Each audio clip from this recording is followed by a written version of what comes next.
Um jovem rapaz à deriva, onde somente um barril de madeira o separava daquele que pode se tornar o seu maior inimigo histórico um dia, o próprio oceano. Mas esse rapaz é diferente, ele é Monkey D. Luffy, e no capítulo 1111 ele simplesmente espancou um Gorosei à base da paulada. Estamos chegando ao ápice de Egghead. Os 5 anciãos do governo mundial revelaram as suas formas. Um Buster Call foi chamado contando com milhares de soldados da marinha, além de diversos vice-almirantes de renome montando um cerco que tenta impedir um Yonkou de navegar pelos mares. A verdade do mundo não pode ser revelada a todo custo. Esse é o lema do governo mundial. No entanto, a gente sabe que as coisas são diferentes. Perante os mais perigosos vilões do mundo, ele tá como? Rindo, brincando, e mesmo sendo comido pelo minhocão conhecido como Jupiter, seus 2 maiores guardiões no momento, Dory e Brog, se mostraram novamente porque são conhecidos como guerreiros lendários. No entanto, entre tanta alegria, tanta empolgação, vemos um futuro muito mais sombrio. Com seus poderes demoníacos ainda sem explicação, podemos só olhar incrédulos, enquanto não importa que golpe os Gorosei recebam, eles simplesmente se regeneram, se recuperam e retornam para o combate.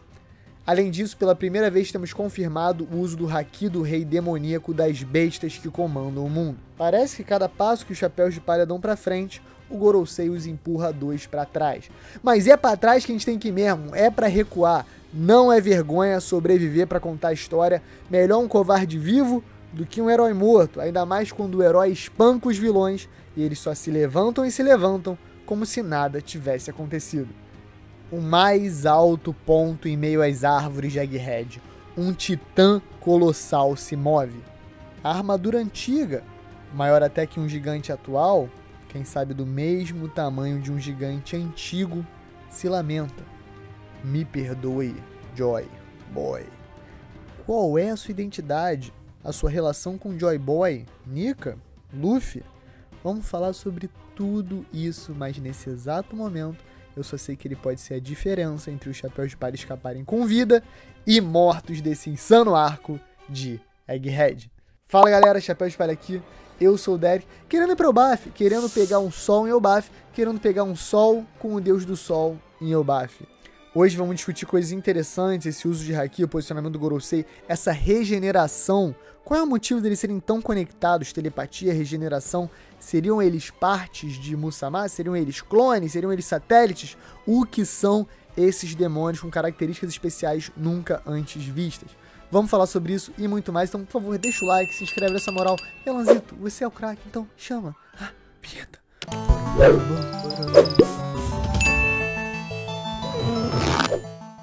O capítulo abre com uma lindíssima capa colorida com o Chapéu de Palha comendo uma batatinha frita em cima de águas vivas gigantescas junto de seus amigos Vegapunk, Bonnie e Kuma. F Vegapunk. F de fofura, mas aí, terror. Marcus Mars, o Itsumade, conseguiu romper a proteção do Labophase, explodindo para dentro e não gastando um segundo enquanto tenta evitar a transmissão da mensagem de Vegapunk. Ele precisa evitar a verdade, ele precisa censurar o que o doutor tem a dizer para o mundo. E realmente o design da criatura é magnífico. Dessa vez, com mais foco e detalhes, Oda conseguiu representar perfeitamente o quão assustadora e perigosa é sua interpretação do lendário yokai. Curiosamente, por mais que o mito desse espírito maligno date do século XIV, a expressão Itsumade, que significa até quando, é cotidiana na vida do japonês até hoje. A origem do trocadilho pode ser explicada pela presença desses yokais que sobrevoavam corpos que morreram em batalha ou de condições extremas de miséria, enquanto clamavam até quando? Até quando? Itsumade, Itsumade, provavelmente se referindo até quando aqueles corpos ficariam expostos ao ar livre. Não é à toa que ele é conhecido como o pássaro horripilante. As presas saindo do bico lembram os primeiros pássaros, ou até mesmo os primeiros dinossauros voadores com pena, como era o exemplo do Archaeopteryx, e também um primo mais moderno, mas igualmente extinto, o Ichthyornis, ambos que tinham presas saindo dos bicos. E vale lembrar, no mito original a criatura era meio lagarto e meio ave, então realmente o design é brilhante. Mas não é só de estética que vive o Tsumade. A aura assustadora acompanha o voo maldito do demônio que, com seu olho parado, não só ele assusta, como também o Oda pode estar nos dando uma dica sobre essas bestas ancestrais. Conforme o combate se desenvolve, o autor nos impõe a seguinte questão. Tá, como faz para derrotar esses monstros? E isso se reflete no roteiro de diversas maneiras. Uma muito clara são os comentários e reações dos personagens que entram em contato com os Gorosei nessa forma demoníaca. Para falar só desse capítulo, vimos a reação incrédula do Jinbe, o medo momentâneo de Rob Lute, além de Luffy, Dory e Brock discutindo sobre as capacidades bizarras e inéditas de seus oponentes. Então, com essa pergunta, algumas dicas vão sendo deixadas pelo caminho. Eu acredito que o foco que o Oda coloca nos olhos dos Gorosei pode ser uma dica relativa à conexão simbiótica que existe entre eles. Considerando a telepatia, regeneração e os círculos de invocação que os 5 compartilham entre si, além das falas sobre como nem mesmo 2 gigantes com mais de 100 anos de vida nunca viram tais poderes, tudo isso aponta para que os Gorosei de fato estejam compartilhando o mesmo corpo. Ou tenham até alguma conexão mais profunda que envolve clonagem, divisão de almas, ou até mesmo sejam partes de Mu que não possam ser derrotadas por si só. Agora, é necessário dizer, também foi confirmado que eles têm Haki. Inclusive, o Feng Shi Topman Valkyrie mostrou ter um baita de um Haki do rei. Então, é confirmado que sim, eles têm uma vontade expressada pelo Haki. Afinal, o Haki é a vontade do combatente. Mas seria sua própria vontade individual? Ou seria uma extensão do Haki magnânimo de Mu? Acredito que não tenhamos ainda as informações necessárias para cravar. Mas, conforme a luta vai se desenvolvendo, tudo é possível. Eu acho que a gente vai capítulo a capítulo entendendo qual é a verdade por trás de Gorosei, enquanto eles tentam impedir que a verdade sobre o mundo seja revelada. Jinbe vem flutuando resgatar o Zoro, recém-motivado pelo bullying que sofreu do Sanji, mas a sua honra de espadachim o mantém parado no mesmo lugar. Por quê? Rob Lute balança, mas não cai. Mesmo completamente derrotado, como o próprio Jinbe já atesta em seguida, ele se mantém de pé, sendo capaz até de um rugido desafiador. Tem que respeitar o leopardo. Agora, uma curiosidade. O leopardo costuma comer suas presas em cima de árvores para evitar a concorrência desleal. Não é desleal, né? Mas enfim. A concorrência de carniceiros como hienas e outros caçadores como os cães do mato africanos ou até possivelmente um grupo de leoas. O que isso tem a ver com o Rob Lute no momento? Nada.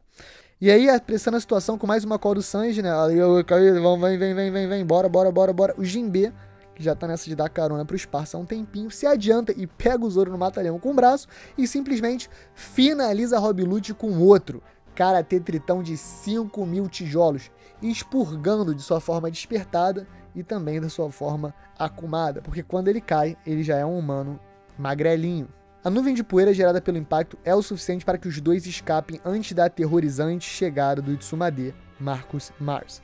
Quando Lute, ainda de joelhos, olha para o alto, em um instante a criatura aparece. A sua voz tem um tom grave e demoníaco, algo claramente antinatural. E de uma maneira fria e precisa, ele pergunta a seu subordinado onde está York. Mesmo visivelmente assustado, Lute não somente responde, como também passa um reporte completo com a posição e deslocamento, não só da York, como também Zoro, Jinbe, os 5 chapéus de palha que estão no Labo Phase, Atlas e Edson, os Vegapunks, além de informar da localização dos 85 agentes da Cipherpol, sendo mantidos em cárcere no porão, graças a York. Agora, repara como Oda é gênio. Essa interação indica o quê? Indica que Rob Lute é um excelente soldado e que ele está indo além do que lhe foi perguntado. Ele está dando mais informação ainda. Simplesmente porque ele é um excelente soldado? Não exatamente. Na verdade, ele estava tentando obter um pouco de compaixão de seu superior através de seu mérito em campo, para que seu colega Kaku, que está inconsciente na sala de controle, seja resgatado, ou no mínimo, poupado pelo Gorosei. A resposta do Marcus Mars é fria, é cruel, mas acima de tudo é desumana. Ele responde que talvez isso não seja possível, afinal é difícil identificar um único inseto quando se está esmagando a colmeia. Nessa breve interação, o Oda conseguiu descrever com precisão no contexto do mangá a localização de todos os personagens que estão nessa zona de combate e que não protagonizam os capítulos há algum tempo. A gente tem mais acompanhado por highlights a fuga do resto do Chapéu de Palha, enquanto Luffy, Sanji e companhia protagonizavam o combate contra o Jay Garcia antes e após o flashback do Kuma. Ele também conseguiu caracterizar a frieza e brutalidade de Marcus Mars, praticamente um eco dos sentimentos expostos pelo Jay Garcia em relação aos humanos, os considerando meros insetos indignos de qualquer consideração. E acima de tudo isso, deixa o Lute de bucha, de otário, de fracassado. Porque sabe qual a melhor maneira de manter a segurança do Kaku? Não traindo o Chapéu de Palha. Se o Lute tivesse ajudado, ao invés de tancar o Zoro por 6 meses, provavelmente todo mundo já podia estar fugindo livre, leve, solto, relaxado, em paz. Mas, como eu disse mais cedo, e como o Oda deixou claro, ele é um excelente soldado. Daí pro icônico reencontro entre Dory, Brogy e Luffy. Só relembrando, Dory e Brogy são 2 guerreiros lendários, co-capitães dos Piratas Gigantes, uma das tripulações mais temidas e poderosas da história de One Piece. Aí, como vimos no capítulo 116, eles entraram em uma competição para ver quem tinha pego o maior peixe, porque uma garotinha marota botou uma pilha querendo saber. Resultado, mais de 100 anos dos co-capitães duelando diariamente em Little Garden pela honra dos guerreiros. E o nome dessa garotinha? Imu-sama. Não, tô zoando, mas realmente trollou, né? Agora, o curioso desse reencontro, quase 1000 capítulos depois, é como eles interagem com o Luffy modo Nika. O Oda já deu vários indicativos na obra que a história de Nika se cruza com o passado do gigante, sendo um dos indícios mais fortes a crença do Clap, pai do Kuma, um bucaneiro, raça perseguida e conhecida por ter sangue de gigante. É ele que introduz o Nika formalmente pra gente. Então o Brogy já começa a rir, essa sua gargalhada peculiar, e dizer que existem lendas sobre esse deus em Elbaf. Onde você aprendeu como ele se parece? Isso é uma forma de mostrar pro leitor que eles não perceberam que o Luffy não é simplesmente um cosplayer, que na verdade ele é sim Deus Nika na Terra, graças aos seus poderes da Hito Hito no Mi, modelo Nika despertada. O Luffy só ri, ele realmente não entende porque ele tá sendo chamado de cosplayer, mas a vibe é boa, o ritmo é bom, a resenha é boa, a gente vai pra resenha má. Esse javali gigante demoníaco, o Fenshi, é conhecido na mitologia chinesa por aterrorizar campos, né, e ter 2 cabeças e 4 presas em certas interpretações. Felizmente esse aí não é tão feio, mas é um capiroto vindo sim diretamente dos pesadelos das pessoas da antiguidade. Os Goroseis comentam o infortúnio de ter que lidar com o gigante, mas é o que é, né, meus amigos? Imagina ter que lidar com um capiroto demoníaco com regeneração, haki, telepatia, teleporte, e ainda feio demais, o mais feio de todos. Imagina que infortúnio seria. Mas aí não tem ninguém reclamando, né? O Luffy, capitão sensato, já avisa que é hora de ir embora, meter o pé. Mas o Dory e o Brogy estão ligados, porque o nosso Sanji, o homem da logística, já pediu para avisar que a embarcação do gigante está no outro lado da ilha. Nisso, o Oda desenha um dos seus famosos infográficos, que realmente são sempre magníficos para manter One Piece didático e, claro, destaque para o quão grande a embarcação dos gigantes é comparado aos navios de batalha da marinha. Realmente é uma proporção colossal. O que identificamos? O grupo do Luffy com o gigante, a galera separada na Labo Phase, Sanji, Vegapunk e também o grupo da Bonnie, que acaba embarreirado pelos vice-almirantes no final do capítulo. Outro detalhe curioso, o Dory saca um chifre para soar a recuada, e esse instrumento de guerra tem uma função muito específica na mitologia nórdica. O deus Heimdall, guardião da Bifrost, a ponte de arco-íris que conecta os diversos reinos dimensionais da mitologia nórdica, tem um chifre que, quando soado, indica o início do Ragnarok, o apocalipse nórdico. Agora, será que isso é uma referência que o Oda vai fazer no futuro? Vamos ficar esperto, que a gente está indo para Elbaf. Bom, no capítulo o som é estrondoso e rapidamente os outros gigantes já entendem o sinal e começam a bater em retirada. E realmente, para os gigantes está a maior brincadeira, né? Eles estão se divertindo e comemorando o maior objetivo da missão, resgatar o Luffy do Chapéu de Palha. E aí, novamente, o Yonkou mostra o seu maior e mais especial poder, a capacidade de fazer amigos infinitamente leais. Mas o Fenshi Topman Valkyrie não quer deixar barato. Ele simplesmente aplica um rugido do rei. Ou um rugido haki do rei demoníaco. Ele ruge e o haki do rei, exala da sua boca. A força do impacto é tão grande que os gigantes precisam levantar os escudos para se cobrir, e de maneira completamente biruta, sai voando tudo. E quando eu digo tudo, é tudo. Chinelo, chapéu, olho, até a cicatriz do Luffy saiu voando do corpo dele momentaneamente, fazendo o Brog entrar em choque com a bizarrice. Cara, é muito engraçado, é muito idiota, mas é muito bom, eu não consigo parar de rir, eu não consigo não ler com um sorrisão no rosto. O rugido é sentido por toda a ilha, emanando raios negros de haki. Dá pra ver, né? O bichão é brabo. Divertido também que a essa altura eles não se ligaram ainda do que tá rolando, só achando graça a maneira que o corpo bizarro do Luffy reage. Realmente os gigantes não estão nem aí. Agora, o Oda se diverte, né? Vocês repararam que tem um quadro que o Luffy parece que tá colando de novo a cicatriz no peito dele como se fosse um adesivo, enquanto ele tá segurando a cicatriz do rostinho dele na mão, como se fosse a próxima parada a botar. Cara, que mangá maluco, que mangá faz isso? Não tem como, cara, o One Piece é genial.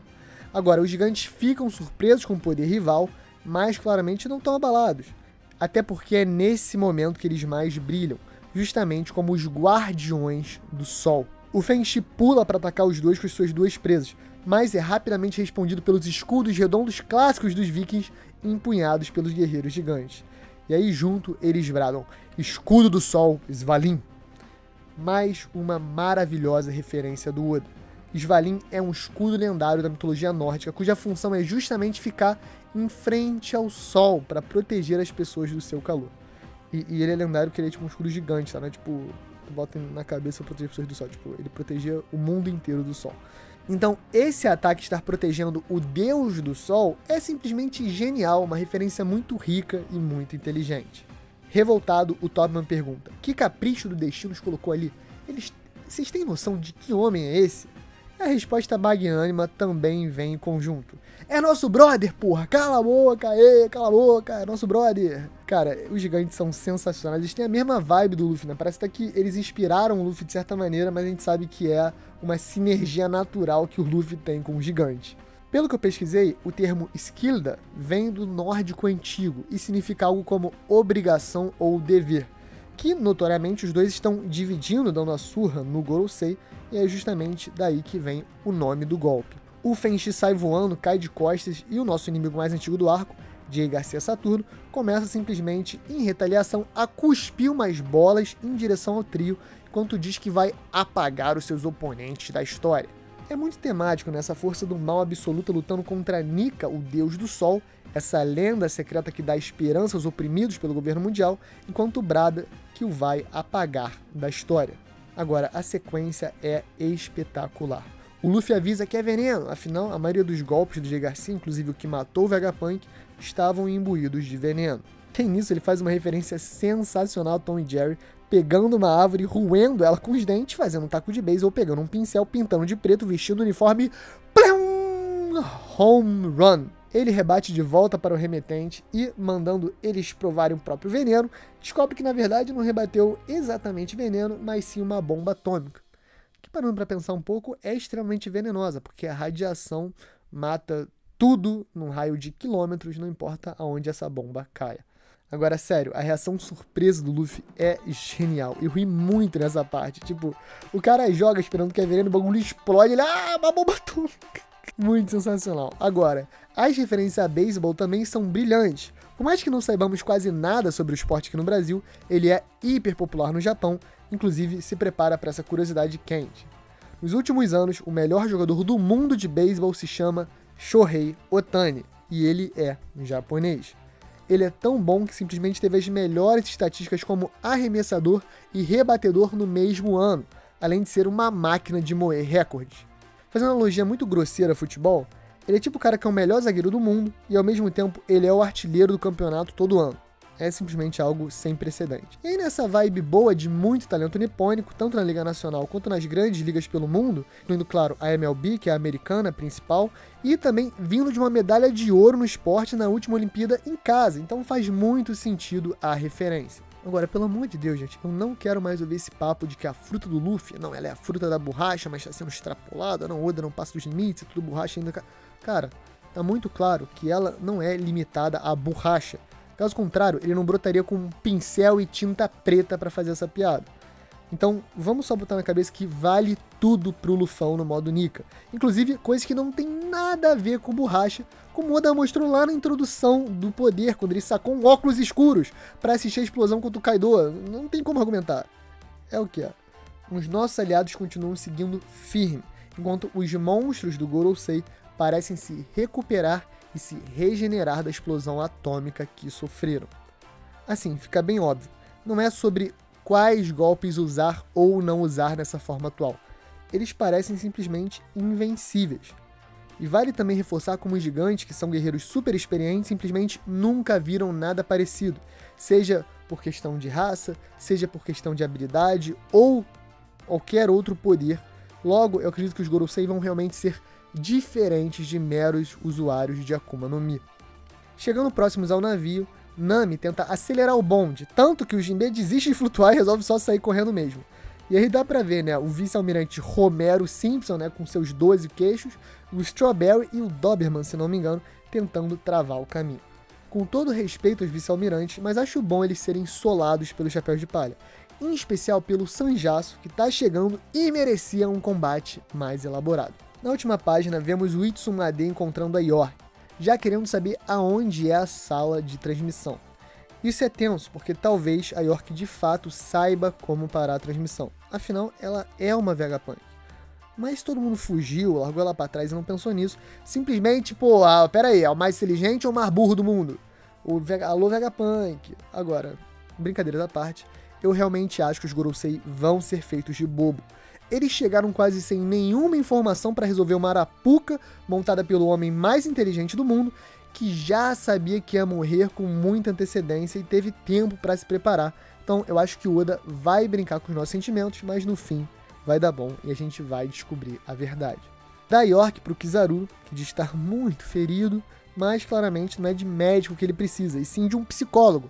Afinal, ele acabou de matar um idoso amigo enquanto tentava matar sua neta postiça por ordem do chefe dele, que é literalmente um demônio e ainda faz bullying com seus próprios subordinados e com ele mesmo. Então Kizaru, melhor só ficar quietinho mesmo, fica na sua, só deita e dorme, vai. Agora, no último quadro, hype absoluto. A armadura antiga finalmente se move. O Oda vem preparando esse momento desde o início do arco de Egghead, e as teorias se intensificaram na última transformação de Nika, quando a armadura acendeu os olhos e aparentemente começou a se mover. Agora, essa maneira que ele vaga, que ele babucia, o seu tamanho colossal, me lembra muito o Zunisha, que também tinha uma clara conexão com Joy Boy. Será que ele é um ex-tripulante? Será que são os piratas Dawn, como ele trouxe a teoria aqui já? Ou seria ele um gigante antigo, como Ors ou Ors Juniors, que foi derrotado, sofreu experimentos bizarros e agora vive uma sobrevida sombria, preso a uma armadura? Eu tenho uma teoria aqui no canal muito interessante que vai fundo na armadura gigante e as suas possíveis conexões com o passado de Joy Boy. Então vou deixar o link na descrição, mas sério, vamos falar a verdade? Agora é hora da porradaria. Se os Gorosei já lutaram contra Nika no passado, já que eles não parecem nada surpresos, não importa o quão ridículos os poderes do Luffy fiquem, eu acredito que a armadura antiga também já lutou contra os Gorosei e vai rapidamente, em sua programação, achar, identificar e querer finalizar os seus antigos inimigos. Fora isso, talvez descobramos uma maneira de realmente dar dano, ou no mínimo segurar os 5, tempo suficiente para que os Chapéus de Palha escapem. E lembrando, o Zunisha, ele era um aliado de Joy Boy e ele foi condenado a vagar por 1000 anos. Parece que ele vive uma sobrevida, parece que ele não tá vivo de verdade. Parece que é um resto de alma que habita o Zunisha. Eu tô assistindo a mesma vibe da armadura gigante. Então eu acho que essa conexão com o Joy Boy talvez explique até o que aconteceu com o Zunisha e por que ele foi punido e tá vagando por mais de 1000 anos. Então galera, deixa o like, se inscreve, comenta aí, dá uma engajada, engaja, please, pra galera recomendar, pra galera mais ver vídeo.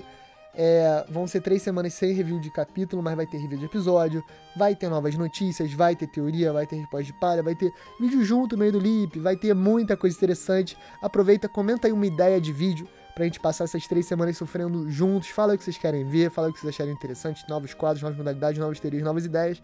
E eu sou o Derek, muito obrigado por terem assistido. É isso, galera, e valeu!